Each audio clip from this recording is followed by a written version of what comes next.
Hold on. Let me take a sip.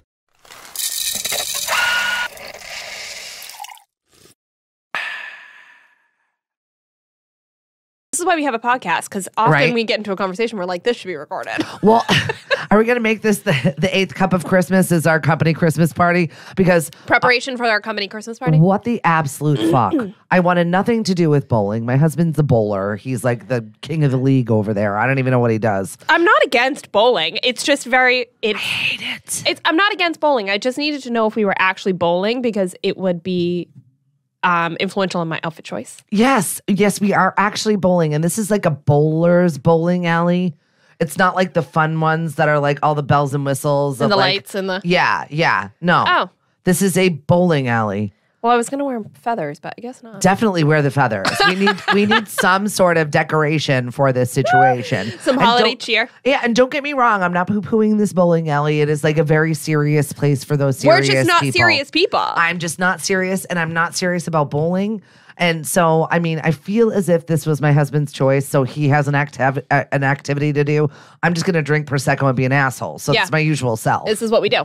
I think there's pool tables there, and there's some other things in there that we can play. Okay, I love that. But then we're also going to be privy to. We also don't really need anything. No. Like if you just give us a bottle of champagne, we will make our own fun, and then we definitely have some people.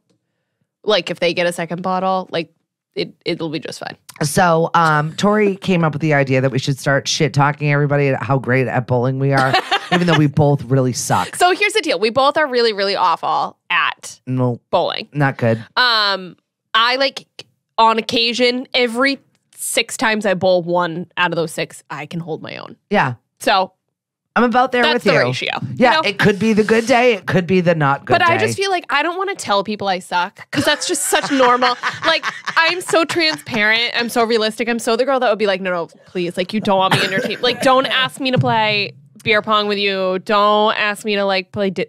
Just don't. Yeah, don't ask me. What's the beanbag talks game? Oh, yeah.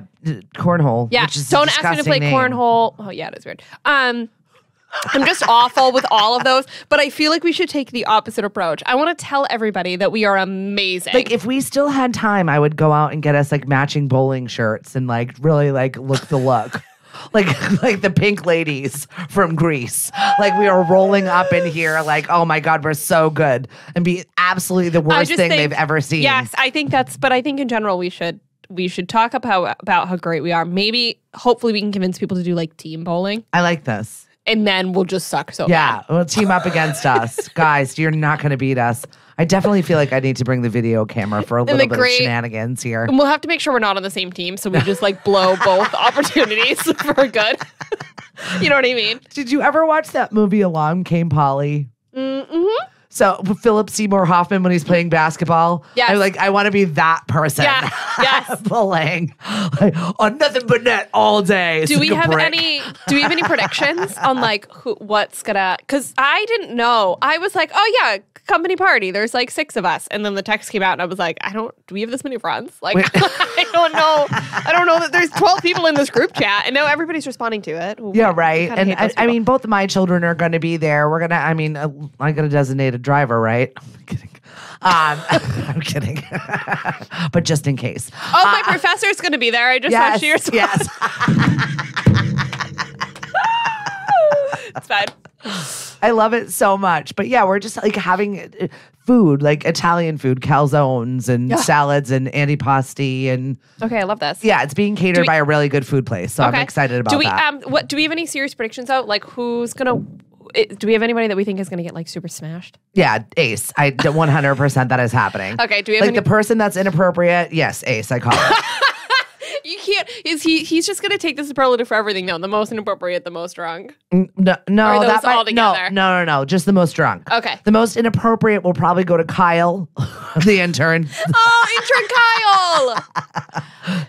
The one who will leave. He was so freaking funny at the Halloween party. He is funny. He just had that mask down the whole time and was dancing with all the little old ladies. Yeah. And was killing it. Mm-hmm. He really did. Yeah, I know. The little old ladies love him. I don't know what it is. Just dead silent. Just like moving his arms like that. Yeah. I was like, I can't.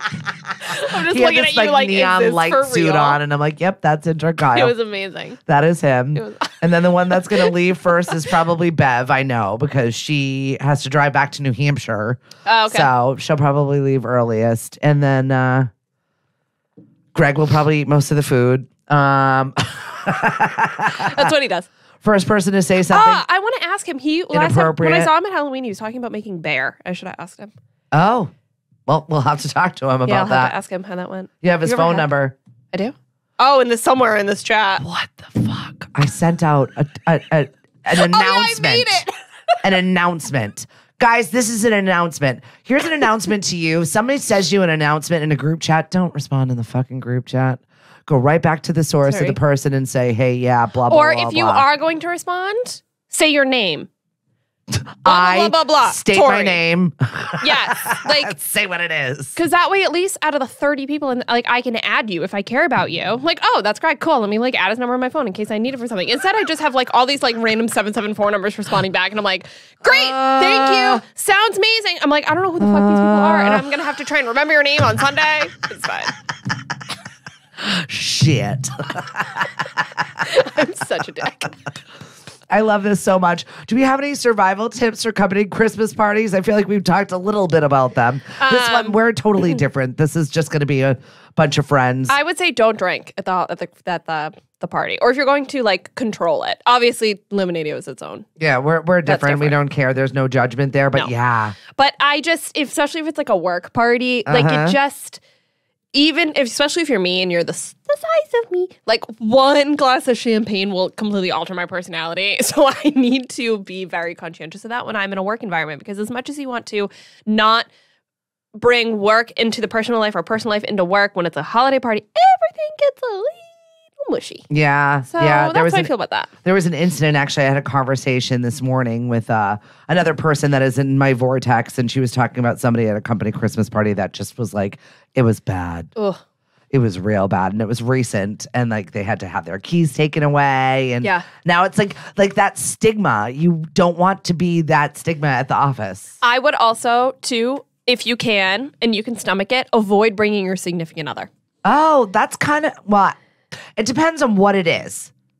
If it's just schmoozing and everybody in the office at a restaurant, yeah, it's not even fun for your So significant I other. would say save your significant other from that experience. They'll thank you more. Yeah. You'll get more kudos at home for not making them go I totally agree with that. than If it's- making you deal with it. And there's not enough fun stories that'll come out of your holiday Christmas party for it to be worth it. Yeah. You know? Yep. And then your poor significant other has to stand there and being like, this is my wife's coworker who she comes home and tells me all of your bullshit and everything about your marriage to, the significant other. I didn't even think and of then that. The significant other has to stand there and has to pretend like they don't know anything. And That's the kind of- coworker is like, I don't know what you know, but you're the husband of the person I tell everything to in the office. So it's just a little messy. Just go to your party by yourself, save your significant other the headache and the awkwardness and the torture, and then come home and have a drink together. I kind of like that though. If I did that, knowing what I know about the people, then it would be my turn to decide how much. I'm like, oh yeah, I see that.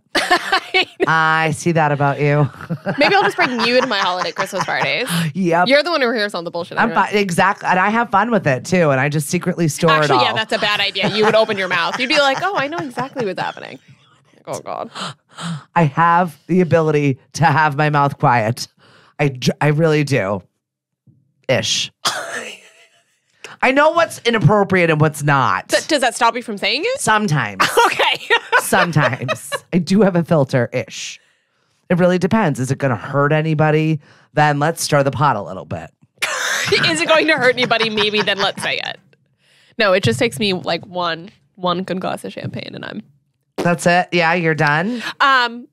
So we all, speaking of which, this was making me laugh. Here I was in Paris, enjoying my time, and was a little bit sick, so I didn't do a lot of drinking, but at all different places through these holiday markets, they would have Vouv stations where you Yep. could go in and just have a glass of We need Vouv. more Vouv stations in this country. And I was thinking like, oh, if I wasn't so sick, like I would do that, right? But then of course you look at it's like $40 a glass. I'm like, that is just, I can't justify. We need less Vouv stations in this country. Yeah. Or make them Not more good for like the water. economy. Imagine like what that would be for inflation if we just added a little more Vouv. We need it like a water station, like you're running a 5K. Like that's how I like my Vouv. But gonna take one of these and go. so Thanks. all of my coworkers and I, all of the other store directors, we all pitched in and bought our district manager, my boss, a bottle. Oh, nice. And then we got pictures of it. And I got these pictures back like the day I got home from Paris. And all I keep thinking was like, I've literally, like my lips have never touched a single drop of this apparently glorious champagne. Who knows it's good? I don't know. It's good. I mean. And there I was just in Paris, not having anybody. But the day I get home to Cape Cod, I'm watching the fact that I like bought it for my boss. Yeah. I was like, oh, this is the holidays. Yeah. That is it. It is the holiday season, though, to buy for deserves others it. and I not love him. yourself. So He's literally the best boss ever. but But I love that. I was a little bit like jelly. I was completely jealous. Well, we're going to talk about presents in our next episode. So definitely come back for another cup of Tori and Stephanie and our seasonal blend here at the 12 Cups of Christmas. What cup are we on? Count 8. Okay. Too many cups.